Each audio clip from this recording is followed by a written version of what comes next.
Ada yang mau tanya tentang ini, tentang materi ya? Satu di sana? Tentang materi ini Boleh. Apa aja, boleh tanya apa aja. Satu di sana.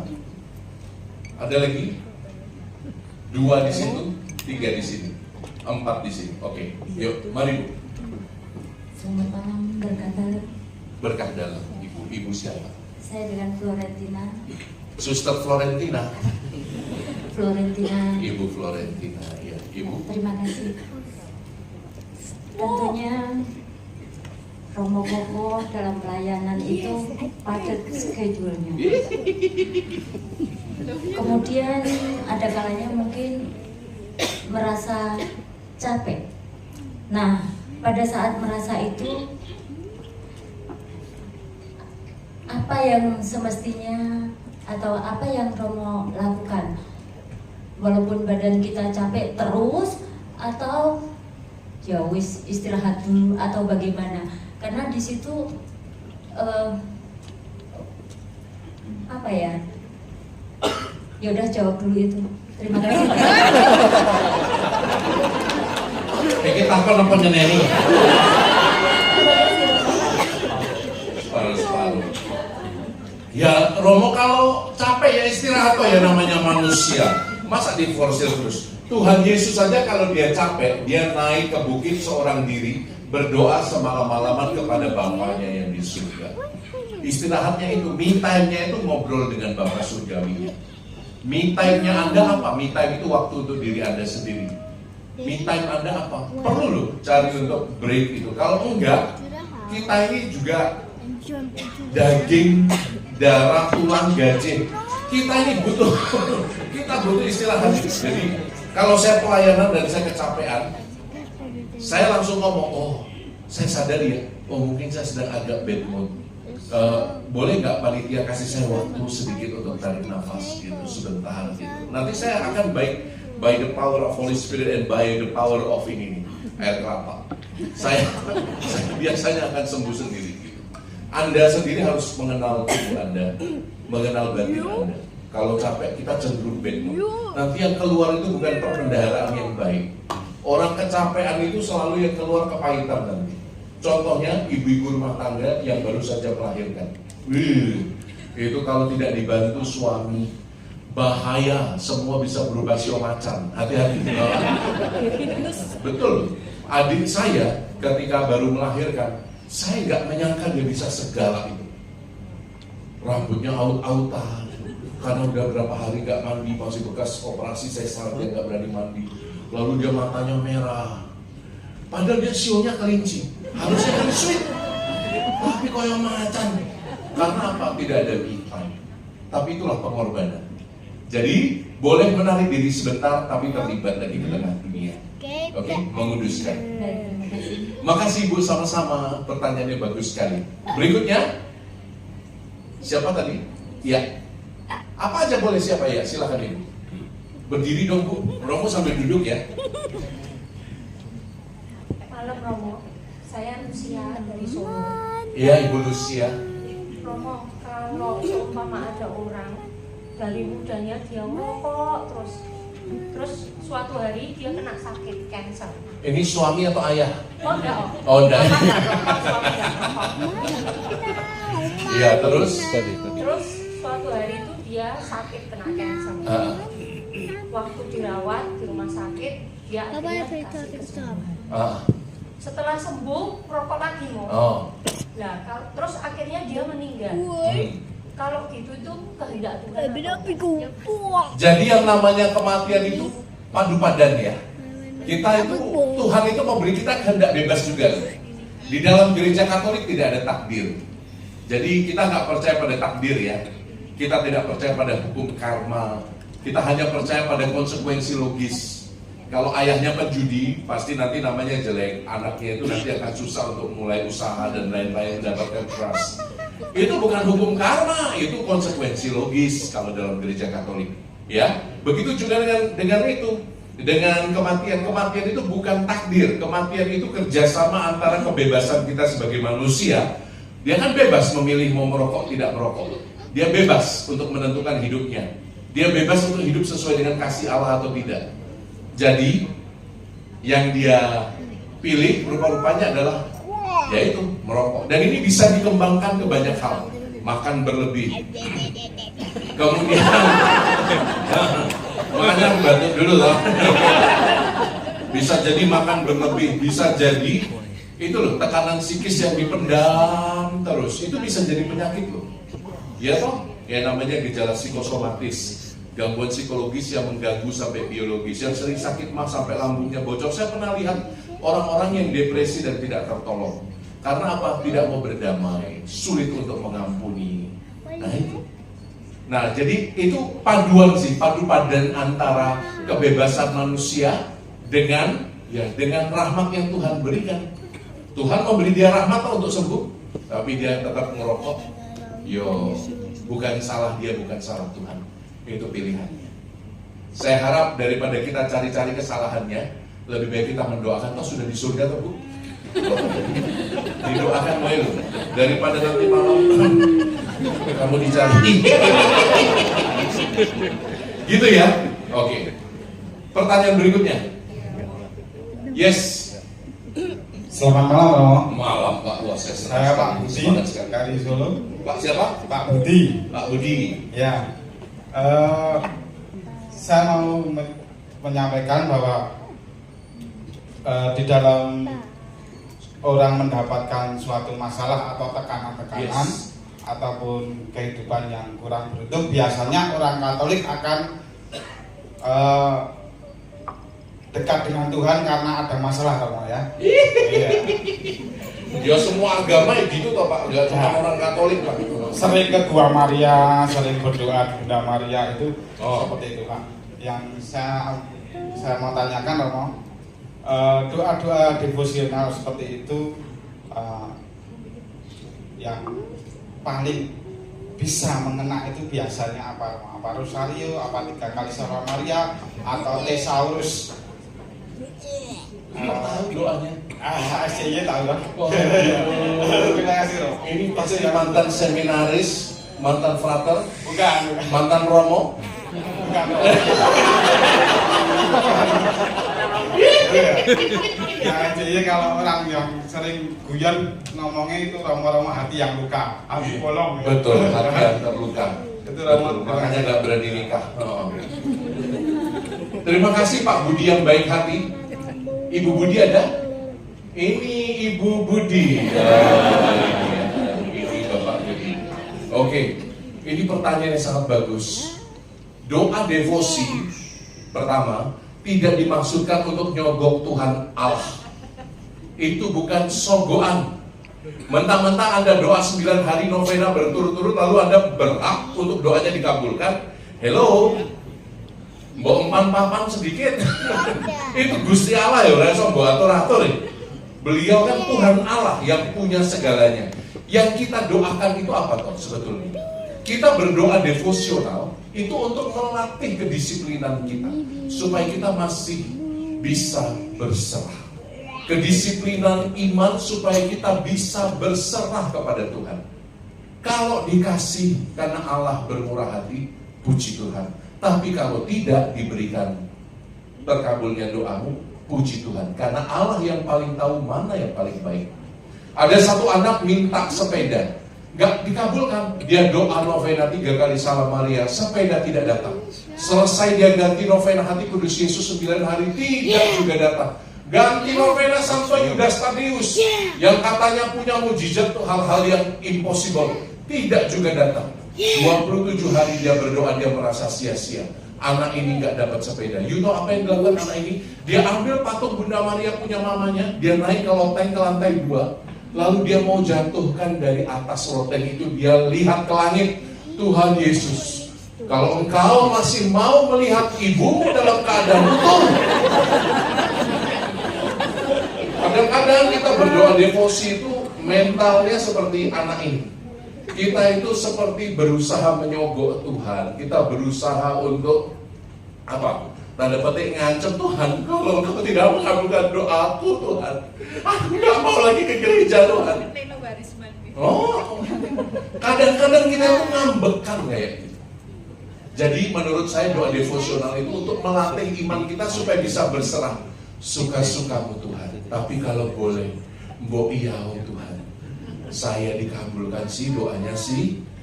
Tapi kalau enggak, kabulkan sih. Bagi saya, figur Ibu Maria ini banyak sekali menolong. Banyak sekali menolong. Rosario, doa sangat sederhana. Itu banyak sekali membantu Romo. Betul. Anda sudah tahu, saya pernah lumpuh. Saya di usia 9 tahun lumpuh 8 bulan. Tiba-tiba tidak bisa berjalan. Dari anak yang sangat aktif, saya nggak bisa jalan. Karena nggak tahu, ke dokter nggak ketemu jawabannya. Jadi semua dokter di konsul tidak ketemu jawabannya apa. Jadi kaki saya ketekuk sebelah kanan ini. Tidak bisa lurus, jadi kemana-mana pakai krek 8 bulan. Pakai krek, lalu ya itu ya, bapak saya kan Buddhis. Mulai dibawa ke dukun-dukun Cina itu, Anda tahu ya, yang potong lidah, terus sampai darahnya itu diambil dibuat hu. Anda tahu gak sih? Yang undang-undang roh itu, undang-undang Sun Gokong, Kuan Yin, beneran. Lalu, wah saya takut sekali. Perjumpaan pertama itu diundang roh apa gitu, saya nggak tahu dewa apa. Saya diangkat ke atas mau dibanting, sudah lumpuh mau dibanting. Karena orang ini ngomong lagi trans, anak ini akan menghancurkan kami, anak ini akan menghancurkan kami, lebih baik dipateni sekarang. Bertahun-tahun kemudian baru saya tahu, oh saya jadi Romo ya. Ya ampun, Anda tahu korelasinya? Ayo pikirin dulu. Jadi saya sampai wah mual, saya trauma sekali minum air abu itu. Kan hunya yang kertas kuning untuk vampir-vampir itu kan harus dibakar. Lalu diaduk air abunya, diminumkan. Berapa gelas itu saya minum itu? Enggak mari-mari. Makannya lemu. Kamu di pasar atom pula ya.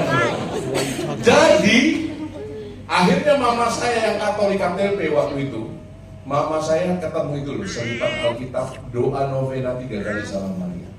You tahu apa yang terjadi? Habis hari ke-9 novena itu, saya disuruh ikut sembahyang tapi saya ngantuk-ngantuk. Setelah selesai 9 hari saya berdiri, bangun tidur masih setengah sadar, itu saya ke WC karena kebelet pipis. Lalu pipis saja. Lalu ketika pipis saya sadar, kok saya jalan, kok saya sembuh. Lalu saya sambil pipis lompat-lompat, hore, mama, hore. Jadi mama saya bersyukur, menangis sama saya. Kami berdua menangis karena secara ajaib setelah 8 bulan saya disembuhkan oleh Bunda Maria. Rupanya untuk jalan-jalan sampai ke Solo, sampai ke hari ini. Luar biasa. Devosi pada Bunda Maria sangat membantu. Ya. Pertanyaan terakhir. Siapa tadi yang keempat? Ya Ibu ya. Silakan Ibu. Udah bosan belum dengar Romo? Bosan ya? Bosan. Ibu? Ya, saya Eni Solo. Ibu Elis. Eni. Ibu Eni. Ya. Iya, Ibu Eni. Romo, saya mau menanyakan tentang makna penderitaan di dalam sukacita. Jadi sebetulnya ini sharing pribadi, cuman ada yang saya skip gitu ya. Yeah. Ya. Jadi saya punya suatu permasalahan di mana saya melihat ini tentang anak saya, gitu. Di mana saya melihat dan juga suami saya melihat kalau hubungan mereka itu lebih baik sebetulnya bisa lebih diperbaiki gitu Mo. Nah, sepertinya itu tidak akan atau belum bisa terjadi, padahal sudah mau terjadi perkawinan dan lain-lain gitu Mo. Yang saya tanyakan ke Romo, sebetulnya itu menjadi penderitaan bagi kami ya, saya dan suami saya. Tetapi karena kami juga ada pelayanan yang lain dan juga kami dikuatkan oleh teman-teman, kami tetap bersuka cita. Cuma di dalam bersuka citanya itu mikir gini, ya sampai kapan ya, terus ini nanti kedepannya itu bagaimana. Walaupun kita tetap beriman, rencana dan karya Tuhan itu yang terbaik. Nah, itu yang mau saya tanyakan ke Romo. Kalau itu saya memandang sebagai penderitaan bagi saya. Yep. Tetapi teman-teman yang lain tuh melihat kamu tuh bisa melakukan sesuatu gitu. Tetapi dari hati kecil saya, kalau saya melakukan sesuatu pasti rusak hubungan saya dengan anak. Melakukan sesuatu itu dia dukun. Enggak. Apa? Enggak. Saya nggak ngerti ya pertanyaan, mungkin ceritanya terlalu banyak di skip. Ya, ini Intinya baik. intinya saya dan suami harus Sorry ya, berani. saya orang Sumatera, Ya, nggak ngerti. intinya saya dan suami harus berani ngekat. Oh. Nah, tetapi nanti itu merusak hubungan orang tua dan anak. Oh. Lah, Terus ya pertanyaannya? pertanyaannya, bagi saya itu penderitaan. Bagi ibu penderitaan. Ya, walaupun kita tetap harus terus bersukacita di dalam penderitaan. Oh. Ya, apakah langkah kami itu sudah benar, ataukah kami memang harus ngambil langkah cut itu? Ya nggak ngerti ya. Nah itu mau. Udah jawab iyo, lanjut tuh lah bahagia, apa yang disalahin? Pendidikan nggak bahagia, Romo juga yang disalahin. Intinya mau di-cut, nggak di-cut, mau do atau don't do, mau buat sesuatu atau tidak buat sesuatu, tanyakan pada Iya. Romo bukan dukun. Jadi yang bisa Romo katakan adalah begini. Iya. Kadang-kadang dalam ketidakpastian dan Anda harus mengambil keputusan yang besar dalam hidup, mungkin itu ya pertanyaannya digenerikan. Iya. Kalau Anda harus membuat keputusan yang segera tapi besar dan melibatkan banyak pihak, Anda harus benar-benar ambil waktu untuk puasa, doa, dan lebih dari itu Anda harus datang ke guru rohani, ke pembimbing rohani. Ojo diputuski dewi. Bahkan dengan suami pun, karena Anda tidak akan pernah bisa netral kalau urusannya lebih-lebih tentang keluarga. Maka dari itu, menurut hemat saya, Anda harus ambil waktu serius untuk membedakan itu. Saya yakin bagimu itu sukacita, bagimu itu penderitaan, sukacita dalam penderitaan menurut Romo. Tapi kalau bisa buat sesuatu, ya buat sesuatu. Jangan berdiam, minimal Anda berdoa, Anda berpuasa, Anda mati raga, Anda minta petunjuk para Romo, para suster, para bruder yang terkenal doanya kuat seperti Romo moderator kita ini. Ya tuh, minta petunjuk dari Tuhan. Jadi jangan cepat-cepat memutuskan sesuatu Bapak Ibu ya. Pesan Romo ya. Saya kalau ngambil keputusan besar dalam hidup, saya selalu puasa, doa, novena, mati raga, dan datang ke pembimbing rohani. Karena mereka mengenal sisi lain dari hidup kita. Maka pertanyaan apakah do atau tidak do, Romo gak bisa menjawab. Yang jelas Tuhan pada waktunya yang paling baik, bahkan tanpa Anda berbuat sesuatu pun Tuhan bisa menyelesaikan semua dengan smooth. Yang penting tahan uji bersama waktu. Banyak hal dalam hidup kita itu tidak harus selesai dengan kata-kata. Bahkan hebatnya orang Jawa itu, meneng-menengannya lama-lama selesai kok. Dendamnya hilang, marahnya hilang ya, Romo ya. Ya, iya. Kadang waktu itu bisa menyembuhkan segala sesuatu. Maka bersabarlah. Amin. Amin. Terima kasih Mo. Kita doakan ya. Ya, itu sudah saya lakukan semua ke beberapa Romo. Oh, wah bagus. Ya, ya tinggal yang menanti ini karena saya belum berani mengambil keputusan yang satu. Bersabar. Ya, Bersabar. ya sabar. Yang mau berkeluar dengan anak, Ya. kita paling hanya mendorong, Ya, membantunya untuk mengambil keputusan sendiri, Ya. bukan kita yang harus ambil keputusan. ya itu ya. Itu Saya hemat ambil. saya. Ya, Terima kasih. Tuhan memberkati Anda. Ya, Mo. Kok terdengar bijaksana ya saya? Ya. Pertanyaan lain, satu lagi, dua lagi. Anda udah bosan belum? Mari Bapak Ibu. Mari Bapak Ibu Kesempatan ada. lagi nih. Satu lagi lah mungkin ya. Habis ini kita nyanyi ya. Romo pengen mendoakan Anda. Jam 9 pulang ya. Iya. Oke? Jangan kemalaman. Ada yang mau tanya? Sharing cukup? Oh, pemberkatan merchandise. Di mana merchandise-nya? Oh iya. Oke, baik. Oke, sudah selesai? Kalau sudah Oke, dengarkan. Ini penutupnya. Menurut saya, Romo cerita lagi satu yang terakhir. Ini pengalaman nyata beberapa tahun lalu. Di novisiat kami itu ada pohon durian banyak sekali. Tapi begitu panen durian Sumatera yang manis itu, tidak pernah duriannya nyampai kepada para frater, selalu dimakan para romo. Kami jengkel dong, orang kita yang panen, romo-romonya yang makan. Kita nggak pernah dibagi. Sampai suatu hari ada 2 frater yang nakal dan agak nekat. Apa yang mereka lakukan? Jam 11 malam saat romo-romo sudah tidur, para frater itu turun ke ruang rekreasi di mana duren disimpan. Di ruang rekreasi khusus romo-romo. Mereka pesta berdua itu. Anda kenal ini fraternya. Jadi, bukan saya. Jadi mereka mengupas durian itu, lalu mereka makan. Tapi karena takut ketahuan, biji yang sudah mereka emut-emut itu, betonnya itu, biji duriannya itu dimasukkan lagi ke dalam duriannya. Lalu duriannya diikat tali rafia, dikembalikan dengan yang lain, supaya tidak berkurang jumlahnya, supaya tidak konangan, tidak ketahuan. Udah merasa aman mereka, wah kenyang durian. Ada 3 yang mereka habiskan berdua. Sialnya, pada pekan itu ada romo misionaris kami dari Amerika yang belum pernah makan durian, orang bule. Dibuka kosong. Dia kena jet lag loh, karena beda 12 jam waktunya dengan Indonesia. Jam 2 malam dia turun kemana? Ruang rekreasi romo. Dia buka, ini buah durian legend ini, saya pernah Google ini. Ini buahnya raja dari semua buah katanya, king of fruits katanya kan. Lalu diambil salah satu, tapi kan susah dibuka, duriannya masih utuh itu. Dia nggak tahu caranya buka bagaimana, sampai dia melihat ada 3 butir durian yang diikat dengan tali rafia.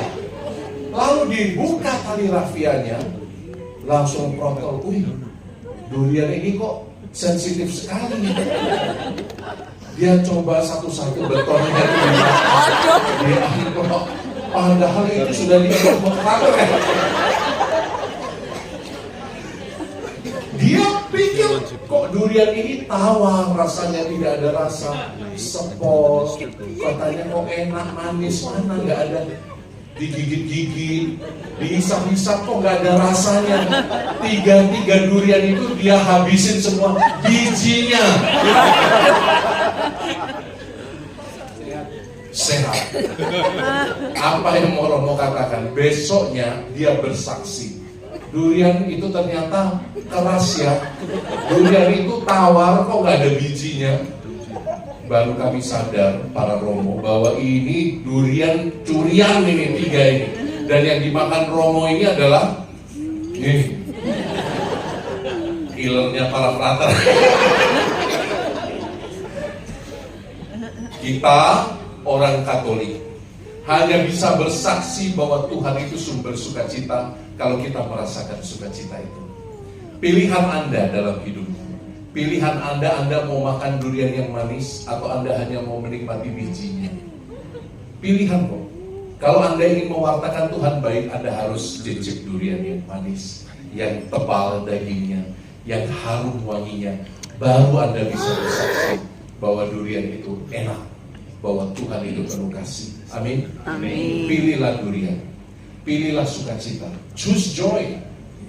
Walaupun hidup berat, pilihlah sukacita. Pakailah kacamata gandum yang dilihat jangan ilalang. Kalau yang dilihat ilalang kita akan mengeluh terus. Pilihlah sukacita. Sampai tua Anda akan manis seperti durian yang asli. Sampai tua Anda akan berlimpah berkat seperti durian. Semakin tua semakin manis. Betul? Yuk katakan sama Romo, semakin tua semakin manis. Katakan 1, 2, 3. Semakin tua, semakin Semakin manis. Tunjuk kanan kiri Anda, semakin kamu tua, semakin manis. 1, 2, 3. Semakin tua, semakin manis. Semakin manis. Katakan yang kencang, semakin Anda tua, semakin manis. Coba 1, 2, 3. Ayo diabetes ya. Semakin Anda tua, semakin Anda manis. Kata-katamu manis, pikiranmu manis, tindakanmu manis. Nanti kita menutup mata juga dengan manis. Oke? Oke. Sekarang ambil selfie yang paling bagus, saya kasih hadiah. Saya ingin lihat selfie Anda yang penuh senyum yang manis. 1, 2. Keluarkan HP Anda, selfie sendiri ya. Tunjukkan pada Romo, saya akan kasih kalung SC 1 lagi pada yang senyumnya paling manis. 1. Tunjukkan pada Romo. Tunjukkan pada Romo. Saya hanya pilih 1 orang.